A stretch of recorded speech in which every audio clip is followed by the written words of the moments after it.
My name is Ortolf. I'm here to, I'm gonna talk a little bit more basic kind of Bitcoin mining stuff I want to step through, and then I'll mention in a little bit more detail what I do professionally, which is I work for a company called Upstream Data. We build infrastructure for primarily upstream oil and gas producers, operators. We build them natural gas engines, oftentimes in a single skid with a Bitcoin mine, allow them to monetize natural gas that they can't otherwise monetize because they don't have pipeline interconnection, or they, it's either undervalued gas, associated gas, vent or flare gas. But before I kind of jump in, I haven't timed myself on my slides and such, so I kind of want to get an idea of the crowd's, I guess, knowledge base a little bit. So like, who here has plugged in a Bitcoin miner themselves personally? Like, you actually put it in the wall. Okay, that's a good amount. Who here has a good idea of like how shares work and, difficulty, and not just difficulty adjustment, but like, a share that would actually win a block, those kinds of, like, that kind of deep into things? Okay, I mean, I would imagine less, but I just kind of want to get an idea. And then who here has learned about Bitcoin mining in the last 6 months? You don't gotta be afraid, there's no judgment in this room. In the last 6 months, is it like, how many of you learned about Bitcoin mining last year, last 12 months? 24? Just like we got a bunch of 5-year veterans in here, is that? I'll jump in. One thing I always like to start on, it's a little bit near and dear to me, is money and liberty and how these go together. I mean, we always hear these phrases, things like, time is money, money doesn't grow on trees. I think it's really important, and it can't be understated, how abhorrent devaluation is, right? Debasement of a currency, much like the US dollar, when the Fed gets together and decides, our inflation rate target is 2%, that is, some unelected human beings deciding that it's appropriate for your time and your talents to be devalued at 2% per year. And that's theft, in my opinion. I mean, and not only is it theft, it's a form of taxation, and it's a form of taxation without direct representation. So I think it's important that we talk about these things. I think it's important to state. We kind of get lulled into understanding like, oh, it's just normal. It's just normal to get robbed.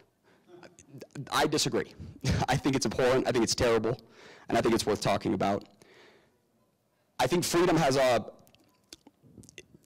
is not likely to flourish in a world where theft is common, in a world where we're all okay with getting our time and our talents stolen from us. Our scarcest resources, right? That which we can't, I mean, you can get as rich as you want, you can't buy yourself more time.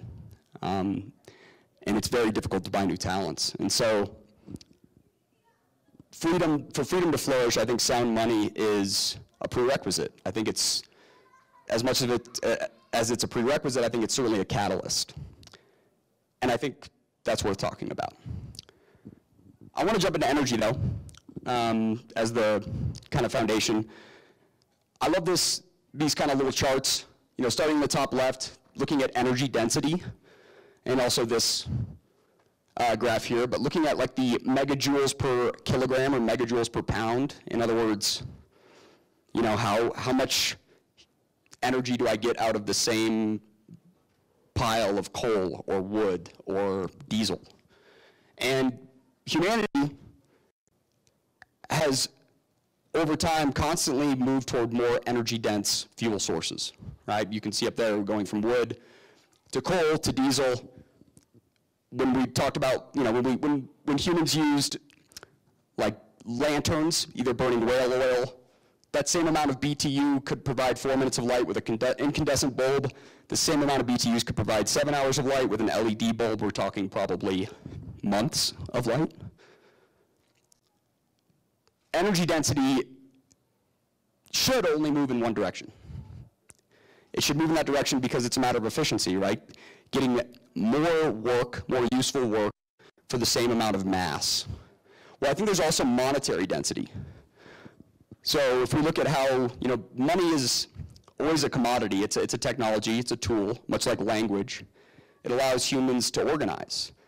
It allows us to get away from barter and trade. It allows me to not have to figure out how many chickens are worth a loaf of bread, right? And making change in chickens is not ideal and gross. But monetary density should move in one direction as well. And there's two kind of interruptions here that I kind of want to highlight. One is, going from seashells, or, if we talk about those giant stones that, if many have read, like, the Bitcoin standard, gold is very monetarily dense. Bitcoin is infinitely more dense than gold, right? I mean, you could have billions, hundreds of billions of dollars of value. In fact, it has no mass. It takes up no space, and transferring it across vast amounts of space takes very little input energy, takes very little time for settlement, whereas gold obviously doesn't scale that well. I think this is awesome when you talk about uranium and nuclear power, like just how utterly energy dense uranium is. It's 76 million times, or 76 million megajoules per kilogram, whereas like gasoline's 46. So, nuclear power is incredibly efficient on an operational basis, worth talking about. But the interruptions here are, I'd say that fiat money is a step backwards. It's a step, in fact, in between gold and seashells, or gold and barter and trade.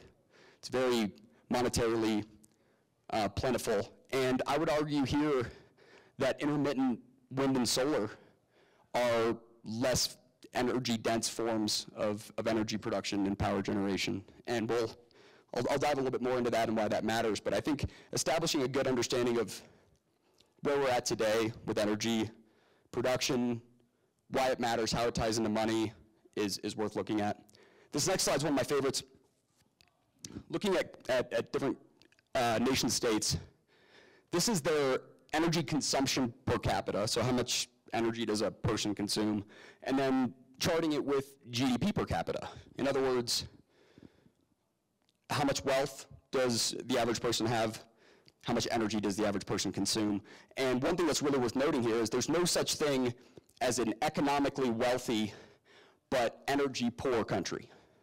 So if in a country, if you can assume if the average person is able to consume a lot of energy, it's likely they're very well off on an economic basis. And the inverse is true, that there's no such thing as a very energy-rich nation that's where the average person is very economically poor. Now, they may be endowed with tons of energy resources, like Venezuela is a great example, but are they harnessing those? Are they actually consuming those resources? And you would see that, in fact, that's not the case. So what I would conclude from this is that energy is the primary tool for human flourishing. It's the primary cause of prosperity. It's the driver of quality of life.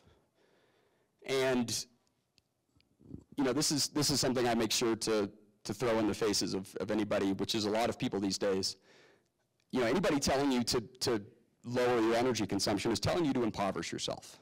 It's telling you to lower your quality of life. If they're telling you that your kids should consume less energy, they're saying your kids should have a less flourishing existence. And I say proudly refute them. Proudly tell them to kick sand, because if we're not here to improve our own quality of life and our own flourishing, what are we here to do? The reason I brought up the intermittence before, and I think that there's reason to argue that wind and solar are less energy dense and causing issues when it comes to energy production and power generation, is that we're seeing some cracks in the veneer. This is from the MIT. This is looking at, as a whole, and primarily we'll take a look at in the next slide, the Rocky Mountain Interconnect, which I think a lot of us here are familiar with. The electrical transmission in the kind of mid-continent of the United States, Colorado, Wyoming, Utah, Idaho. What we've started to see is that through these efforts of decarbonization, which in and of itself I think is arguable, but through these efforts of decarbonization and the subsidization of intermittent wind and solar, we're starting to see a less efficient electrical grid. We're starting to see a less efficient power distribution system. And curtailment is the biggest issue. Production when there's no demand is a problem. Demand when there's no production is a problem. And we have both of those problems as we bring more intermittence into the equation, and certainly as we demand them. And in this slide, you can really see this. So in the top left, just to give you an idea of what this graph is, it's kind of tough to read. So the blue and red, purple dots are instances where the pricing on the grid is either incredibly high or negative. What that's called is extreme pricing or ancillary, and that's a market failure, right? And we could argue that, right? If power is $5,000 a megawatt or $50 per kilowatt hour, that's outside of where anybody would want to consume it. And if there's power that's free or negative, or you would pay somebody to consume your power, that's a market failure, right? That's not supply meeting demand in an equilibrium. And what we have in the top left is 2012. It's a pretty efficient grid. And then we have 2015 and 2020 and 2022. And so what do we see? We see the grid is getting less efficient. The market is becoming less efficient. I mean, anybody living in the United States should be alarmed by this. I mean, why are we not getting more efficient? If wind and solar are the solution to all of our problems, why are we seeing the inversion of that? Why are we seeing a less efficient grid? And ultimately, it's because the unreliability of production, right? It's, even though, as Colin said, in Wyoming, the wind is always blowing, people aren't always demanding power, and the sun isn't always shining. So I think it's important to understand an energy stack. Well, yes, maybe I think the argument is fair that a mixed energy stack is better than a sheer single source, just using coal or just using nuclear or just using natural gas. I think a mixed energy stack and power generation stack is great. I think we're mixing to a bad ratio. I think that's what the evidence that we're kind of seeing here. Now, the good news is we have Bitcoin mining. We have Bitcoin. And I always love taking a look at those in the past that have somehow predicted Bitcoin. My favorite one, obviously, is Buckminster Fuller, who said, an energy value system for all humanity with watt-seconds of work as uniform energy valuations will replace all of the world's widely intervarying, opinion gambled upon, top power system manipulatable monetary systems.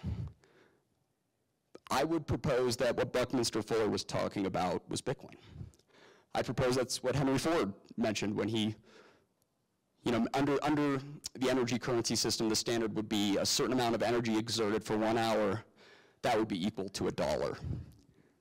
I think that some great minds had the notion that value over time in the universe is really best represented by energy, by heat energy over time, or useful work output, a kilowatt hour, a barrel of oil. I think there's 51 or 54 million BTUs, 5.8 million BTUs in a barrel of oil.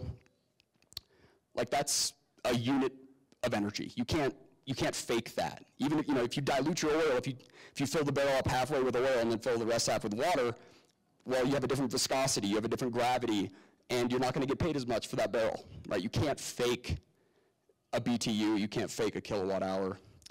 And that's the importance. That's why I think the commodity closest tied and best representative of a unit of energy will be the commodity best suited to be money, to be what we use to store value through time.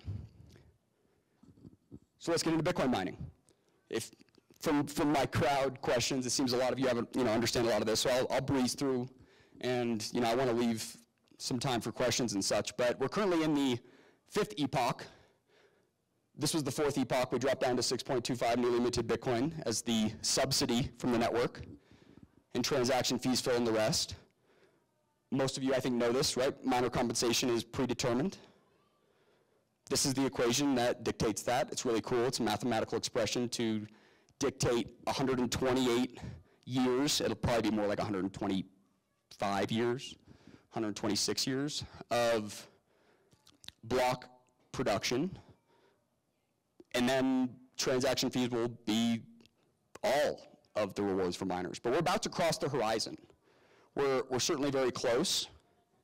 Today it's 3.125 Bitcoin as a subsidy. I think recently we've only been averaging maybe a couple million sats per block. I think in time, what, 2 halvings, 3 halvings, we're gonna see transaction fees be the majority. Miners, whether they're gigawatts or home miners like myself and others using Bitcoin miners to heat their house, we're going to be fighting over scraps. And on a dollar-denominated basis, that could be great amounts of value, but on a Bitcoin-denominated basis, it is predetermined. Bitcoin supply schedule, again, predetermined. And the reason that the supply schedule is predetermined is because of the magic of the difficulty adjustment. And this is really the critical aspect from a mathematical standpoint. The difficulty adjustment is why we can all confidently understand and know that we're not going to be debased like we are with dollars. I know that if I own, 21,000 coins, I have, what, 1/1000th of the network, of all the supply. And I know that because, one, there is a total supply amount, but I know that on a year-to-year basis, how fast it will take for me to be debased. And that's because of the difficulty adjustment. Even if all computational work on the planet was pointed toward Bitcoin mining in this moment, they would only be able to run blocks for 2,000 blocks. And then the difficulty would adjust, and the new supply would come out every 10 minutes. And I have a calculation here that I'll show you from the beginning of, from the first block till today, how much variance there has been in terms of time, in terms of, blocks to months and days. And it's astoundingly precise. Most people know this, but I think it's kind of fun to take a look. CPUs are what Bitcoin was primarily mined with in the early days. They needed 100,000 or 100 kilowatt per terahash. We then saw GPUs, which is about a 10x, 12x increase in efficiency, drop down to 7 kilowatt per terahash. FPGAs gave a little bit of an increase in efficiency, dropping down about 5 kilowatt per terahash. So that would be a Bitcoin miner, a shoebox Bitcoin miner being able to do 1 terahash. But then we go from 5,000 watt per terahash, shows you the impressiveness of an application-specific integrated circuit. We drop down today where we're at like 13 watt per terahash is what at least they're advertising. If you can keep an S21 XP at 58-degree board temperature, which not many people can. To see that graph over time, these are what miners look like. If somebody in the crowd hasn't seen them, I wanted to at least make sure.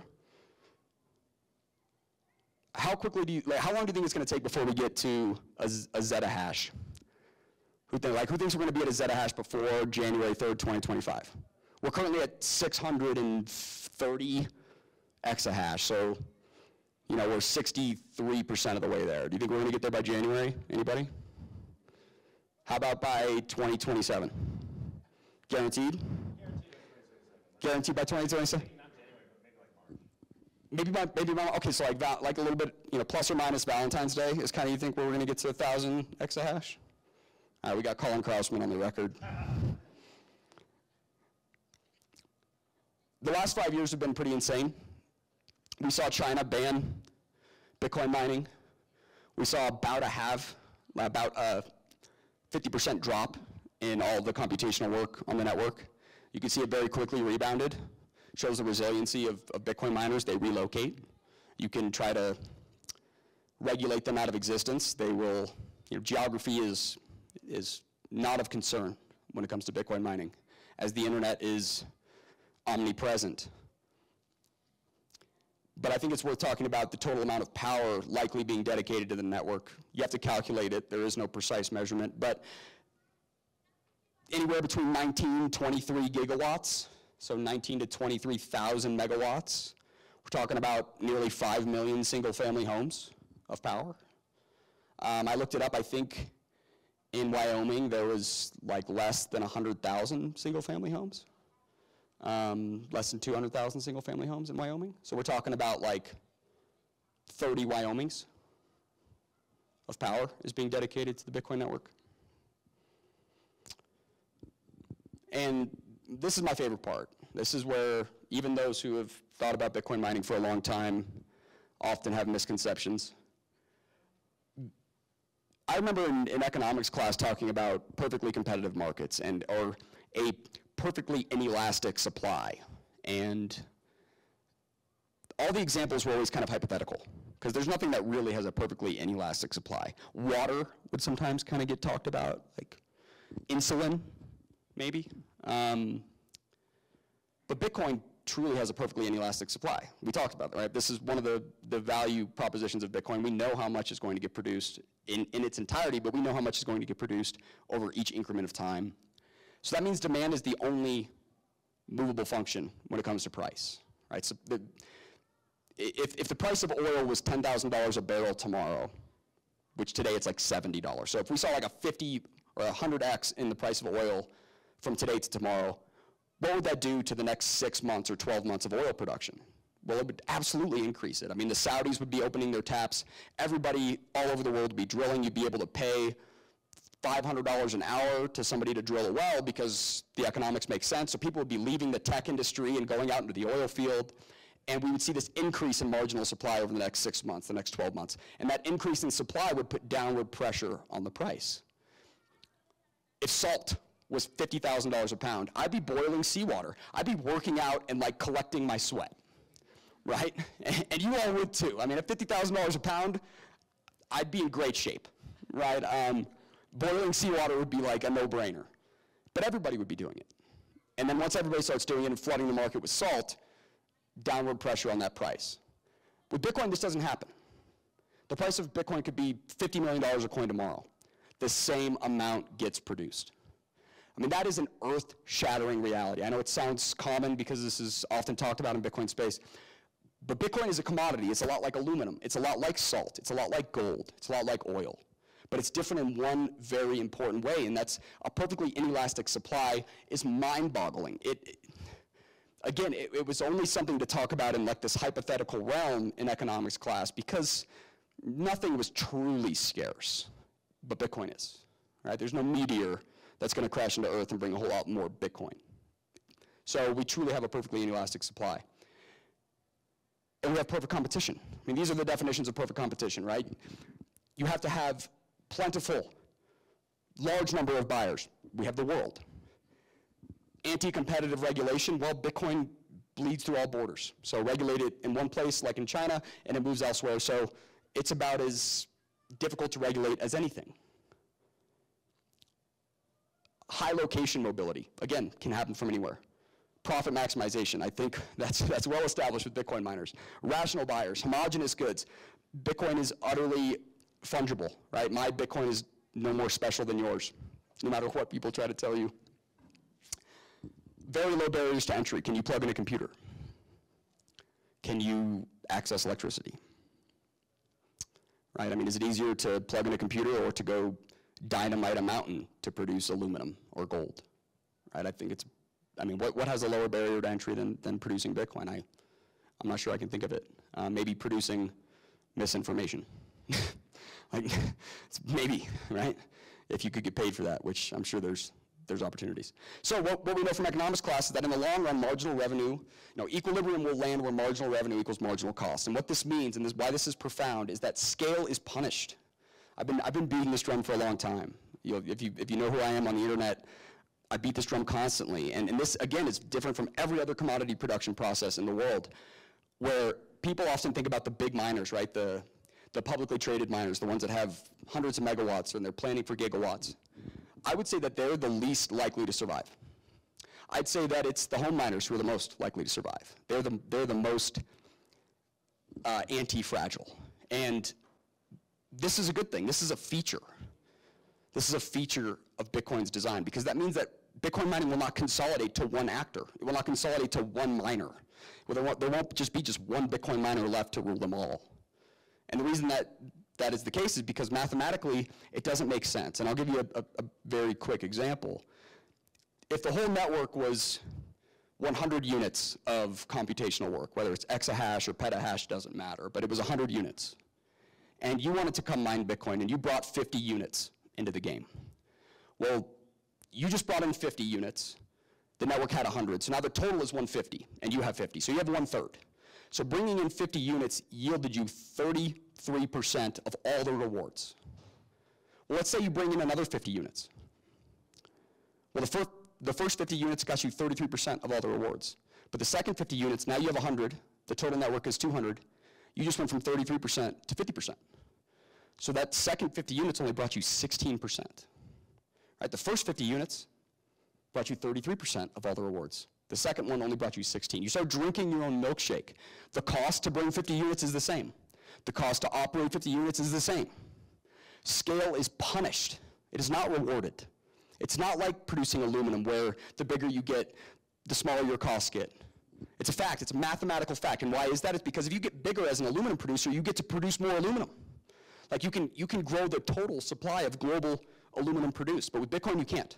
It's a zero-sum game on a Bitcoin-denominated terms, and that's the first time humanity has ever interacted with something like that. So it's natural for, I think, humans to think, oh, well, the bigger they are, the better they are. The better their margins, the better their costs. And I would argue, well, every exahash they bring on costs them the same as the last exahash, and it brings them less. So what I think the future will be is a lot more what I call guerrilla miners, maybe less than 30 megawatt kind of miners, the Colin Crossmans of the world, right? Certainly the retail level, like I'm very anti-fragile. I'm very inflexible as a home miner, especially when I need heat. Like I'll mine at a loss. How do you compete with me if you're a publicly traded company? I mine at a loss. What if there's millions of me? And there will be. You can't. You have bills at the end of the month. You've got employees with 401ks, right? You've got interest on your debt. I don't. I need heat. I'm cold. I might as well produce some Bitcoin. So I think that's a feature, not a bug. That means Bitcoin will not be consolidated to one. We will not have a concern of consolidation or a concern that one miner will be able to dictate the rules. In fact, just the opposite. It will be plentiful. Competition will be plenty. I want to talk about a little bit how efficient Bitcoin mining is. This chart is a little bit dated, a couple of years dated, but looking at the marginal value of a megawatt hour converted into Bitcoin, today it's close. It's actually more like $600, $700, $800 on actually like $610 on a BTC to megawatt hour basis. It's about 1/10 of a coin, so from 0.07 to 0.1. But what we can see is that we're getting more. It's taking less useful energy to output the exact same amount of value transfer, of work. And this is, again, the law of diminishing returns. This is, again, why scale is punished, right? You talk about cooks in the kitchen, right? Well, if you have one cook in the kitchen or one carpenter, and you bring in a second one, it might triple your productivity. Bring in another, it might. But at some point, if you bring in 75 cooks into the kitchen, like going from 74 to 75 didn't yield you any more productivity. And it's part of what we're saying. It's a race to the bottom. When we look at the amount of work using ultimately less energy every year, it's a fact. I mean, we're moving from thousands of kilowatts per terahash to 13 watts per terahash. So efficiency on a heat rate basis has, declined unlike any other industry to compare it to. I mean, I looked for things to compare this to, there's nothing. Like when you look at going from steam engines to internal combustion and stuff, it's not even comparable. What's really fun, and I think a lot of people get this question about quantum computing, supercomputers. This is in 2023. This is a logarithmic scale. So the top 500 supercomputers are 1/631,000th the amount of computational power that's pointed at the network. We're another 35% above that, so we're talking about more like 800,000. And that's the top 500 supercomputers. So even if all the supercomputers on Earth were pointed toward Bitcoin's network, pointed toward a SHA to try to decrypt a 256-bit key, what we'd find is nothing, a joke. It's barely a blip on the radar. So this is truly an industrial game. I like looking at network efficiency. People always talk about Bitcoin transactions not being efficient. I think it's always one worth mentioning that settlement is different than a transaction. Like when you swipe your card at the gas station owner doesn't get that money like in that moment. Sometimes it takes weeks, maybe a month. Bitcoin settles value in minutes. But if we even look at the amount of value that is transferred per block and the amount of energy that's been committed to produce those blocks, what we find is we're talking about $300 per kilowatt hour of value transfer. I mean, what's the cost per kilowatt hour we were talking about here? Like 13 cents in Wyoming? Like 307, you're spending 13 cents per kilowatt hour to transfer hundreds of dollars using that same exact kilowatt hour. I mean, do legacy banks have any kind of efficiency like this? Like how much energy do legacy banks use? I mean, they've got locations all over the world, they've got employees, they've got executives with private jets, they've got armies to protect them. Bitcoin's incredibly efficient. And then even on transaction processing fees, we're talking about a little over 1% on the average. You look at the block, the amount of value that's transferred in a block, the amount of transaction fees in a block, at least to date. It's typically about a 90 or 80x from transaction fees to block value. So ultimately the point is here, right, that when you have a commodity that's inextricably, or undivisibly pulled away from energy, so tightly related to energy production, thermodynamic law, what you have is something that ultimately can't be bastardized by tricky games like that happen with fiat, right? I love some of these statements. It's impossible to debase an electron, right? You cannot rehypothecate time or a kilowatt hour. You can't bail out the laws of physics. There's no lender of last resort on thermodynamic law. These are good things. Again, it's more evidence toward Bitcoin being an energy money, a money that is better suited to transfer value through time. When it comes to the failings of our grid here in the US and how Bitcoin fits in, I think many of us kind of know this, right? When it comes to curtailment, Bitcoin can come in and be a buyer of last resort, an autonomous energy consumption market when there's nobody else to sell power to. When the wind turbines aren't spinning, not because the wind's not blowing, but because there's nobody to buy it, Bitcoin miners are going to seek that out, naturally. It's not, no regulator needs to ink a pen to make this happen. There's natural market functions that will incentivize people to go out and find this. I'm one of those people. In 2018, I was a customer of the company I work for now. I bought an engine. I put it out in the oil field. I mitigated thousands of cubic feet of gas. I didn't do it because a regulator told me to. I didn't do it because it was subsidized. I did it because there was a monetary gain to be had. There was an investment to take risk on and an attractive one. We know demand response. I really do like these graphs kind of looking at, the way in which a grid is sized. The grid is always sized so that everybody can turn on all their appliances all at the same time. We don't need to coordinate, and that's a good thing, right? I don't want to have to call all my neighbors and be like, hey, are you using your dryer? Because I want to use mine. Like, are you cooking? Because I want to cook. That's a good thing, but it's very inefficient. You see all this spare capacity, and this is where Bitcoin fits in, right? You no longer need peaker plants. In fact, you can size the power generation on the grid to be oversized. Bitcoin will incentivize us to overproduce power. Produce way more than we would ever need, right? If a town is being built and based upon the size of the town and how much power people consume, we're thinking about a 50 megawatt power plant. Let's build a 200. Let's let the town be able to grow. And in the meantime, we'll monetize the energy that we produce by mining Bitcoin, and we'll allow that expansion. And we'll do it in a way that's efficient. We'll do it in a way that's a useful and efficient allocation of resources. Bitcoin mining really does help this. And I think wind and solar are not the solution. Wind and solar are not going to save us. I mean, I showed you from that other slide. We need to be very diligent and very intentional about how much intermittent and unreliable power generation we build into the energy stack, because it's going to bite us. It will make power costs go way up if we're producing while nobody's consuming during the center of the day because it's bright outside, so nobody needs lights, or you're at work. And then right as you stop producing and there's some wind to back it up, everybody gets home and throws on all their appliances and throws on their heat or throws on their air conditioners.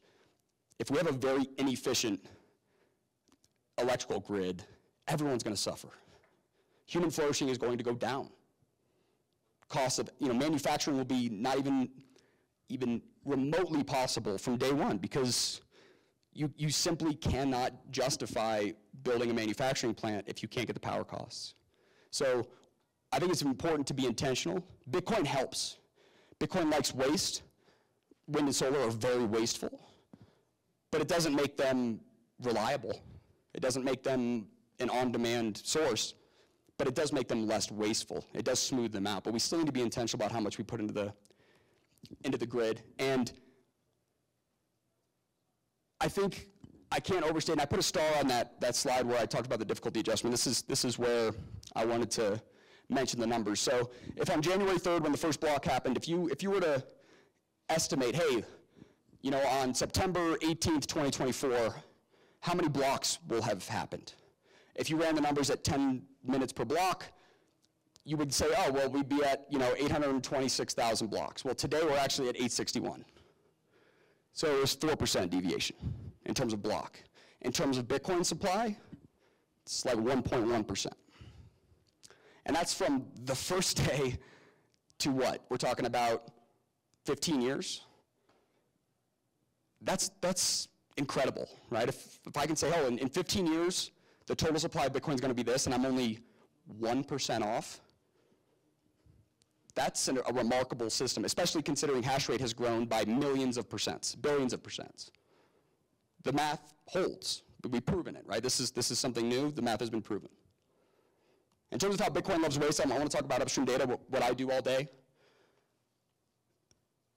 In 2018, it was a little bit less, but a couple years after I started mining in the oil field in 2020, it took about almost 3 million cubic feet of natural gas to mine a Bitcoin.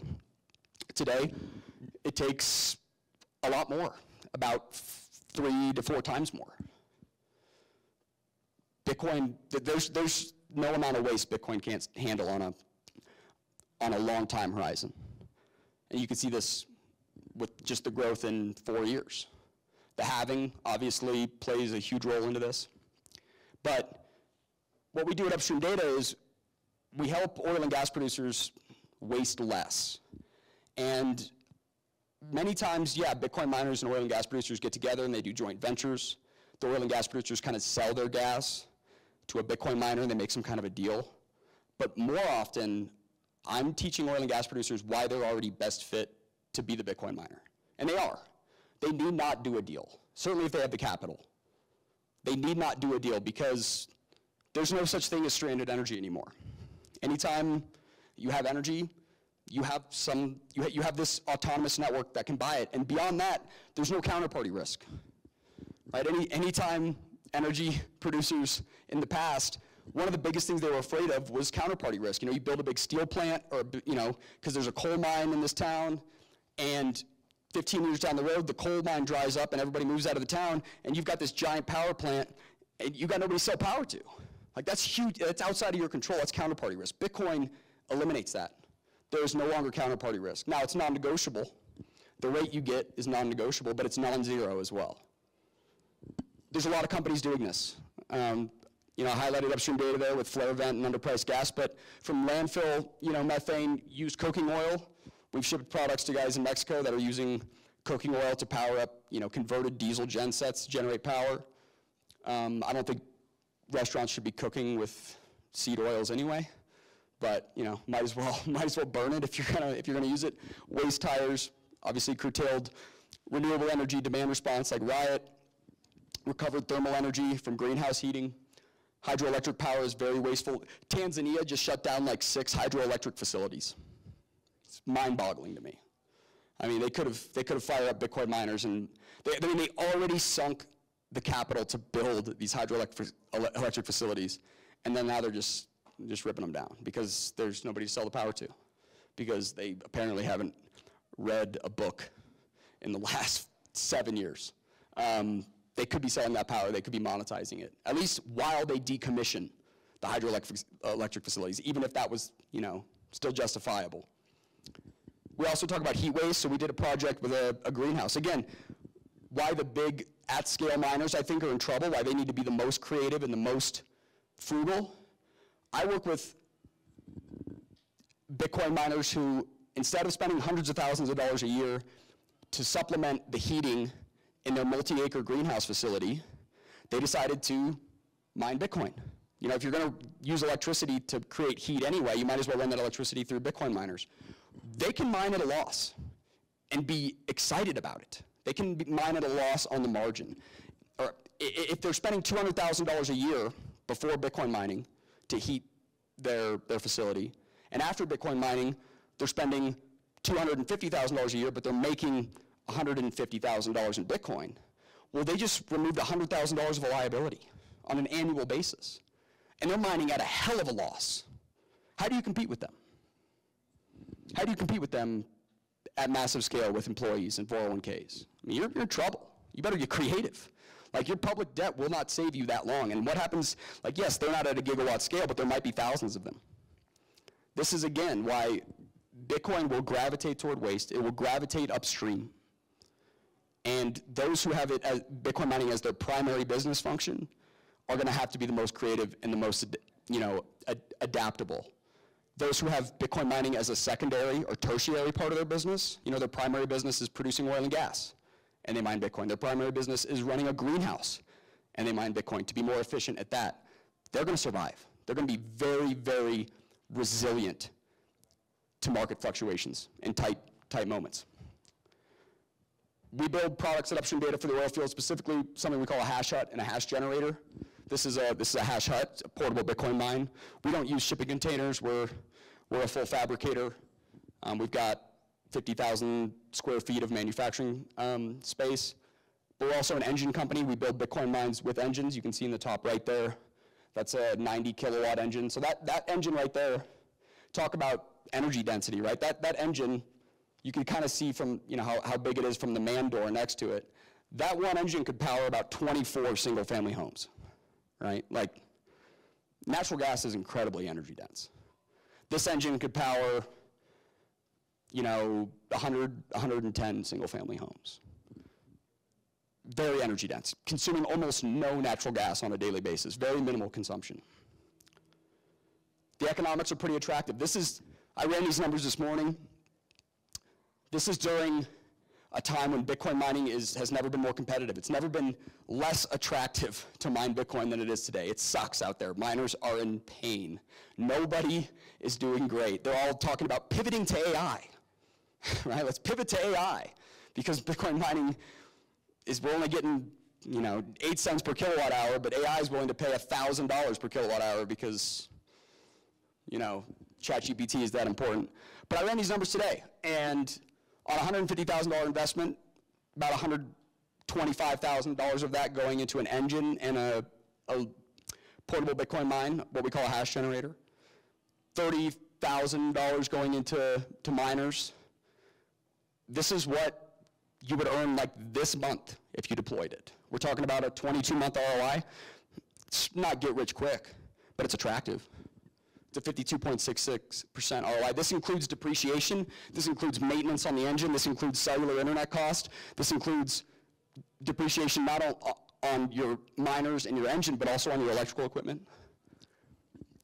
This is during a time when it's never been less attractive. On a per MCF basis, on a per 1,000 cubic feet of natural gas, it's about 2, if not 3 times more attractive to mine Bitcoin than to sell to a pipeline. You can see that here. So pipeline gross is about $2 per MCF today. Might even be less if you're in West Texas and Waha. Depending upon what computers you use, $4 to $10 per MCF by mining Bitcoin. Optionality. There's huge ramifications on the oil and gas industry when it comes to Bitcoin mining. One is, again, optionality. These small oil and gas producers, before Bitcoin mining, they had no option but to deal with the pipeline. The pipeline would come in and say, hey, guess what, we're going to make a deal. I set the terms because what are you going to do? Like, who else are you going to sell your gas to? Me, right? Now the small oil and gas producers get to say, like, oh, actually, no. I'm going to sell my gas to Bitcoin. If your terms aren't favorable, never mind. I'll monetize my gas myself. Beyond that, I think it's going to redefine what best effort means. If you're an oil and gas mineral owner, oftentimes you sign a contract with an operator, and the operator says, hey, like, you own these minerals in the ground. You own the land. We're going to make our best effort to get you the best dollar value for your oil and your natural gas in the ground. Well, if that operator is flaring the gas today, I would argue if I was that mineral owner, I'd say, hey, you're not making your best effort. Like, get out. I'm going to go find an operator that will mine Bitcoin with my gas instead of just flaring it. Like, welcome to the new age of energy production. But it's also going to bring up some questions about royalty. Like, what do they get paid? What do I get paid as a royalty owner? Do I get paid a percentage of the Bitcoin mining earnings, or do I get paid a percentage of the market rate for natural gas? Because obviously those were two different things. That's how disruptive this is. Like, legal, like, there's going to have to be court cases. There's going to have to be new definitions. And then orphan and liability wells, right? Colin brought something up earlier. There's over 2,400 liability abandoned wells here in Wyoming. It's likely those have plenty of natural gas to be produced. Plugging them is a liability for the state. It's a cost. Wyoming's been really good relative to the rest of the nation on plugging their wells and doing it very economically efficient, but they still got a lot to plug. And if each one of these wells could just run one of our smallest engines, we're talking about 10 exahash being added to the network, minimum. Like, that's what, a 2.5% increase in total, 2% increase in total network hash rate. Like, just from Wyoming, just from these wells that people walked away from because the cost to plug them was unattractive, and they just, they skirted their liability. Natural gas pipelines aren't very plentiful. If you look where Wyoming is, it's tough to see on this graph, but if you're not really near to one of these lines, the cost to connect to them is typically way more than you're willing to invest to make $2 per MCF, right? The ROI on that might be 100 years. Your capital's better spent elsewhere. You're going to burn the gas. Bitcoin mining has a lot of room to live here, certainly in the Powder River, all throughout Wyoming, North Dakota, Colorado, New Mexico. Look at all the pipelines even in Texas. Waha, and again, part of this it just moves it from being stranded gas to very undervalued gas, where if the price is so low that, hey, I'm not even going to sell to this pipeline, there's way too much supply. I'm going to arbitrage and monetize my gas elsewhere. So at the end of the day, if one energy producer, if we have two energy producers and they produce the exact same amount of oil and gas, and one of them is able to create more value, more dollars with the exact same amount of oil and gas than the other, it's just a matter of time before one of them dies out. One of them is a dinosaur. Who's going to be the better energy producer? Who's going to be the one that survives? When there's hard market times, who's going to be the one that's able to make it through? Who's going to buy up the land then? There's wells out there today that the well is priced because of how much oil gets produced, and the gas is actually a liability. So they'll take the amount of oil produced, they'll subtract the amount of gas as a liability. That well needs to be repriced, in my opinion. Or you could look at it as that well's at a discount. I could go buy that well, and instead of just producing oil, I'm producing oil and Bitcoin, and I could ROI that thing in, 90 days? Like, this is going to reprice every well in North America, and there are hundreds of thousands, if not millions. I think there actually is multiple millions of natural gas wells, or of oil and gas wells in the United States. So I just wanted to show some pictures of this. This is a site up in Canada. This is one of our, it's our engine facility. That's a 180 kilowatt engine, some 180 kilowatt systems there. That top right one's a cool one. That's a water-cooled unit with an engine in it. Again, some more of the deployments. A lot of oil and gas producers have caught on to this. We've shipped hundreds and hundreds of Bitcoin mines with engines to the oil field, and we're building constantly. So to wrap up, two different proof of work models, right? Do you want to use a money that tethers itself to kilowatt hours, into MMBTUs, into kilojoules? A money that's opt-in, a money that's incredibly efficient on every metric, or a money backed by violence?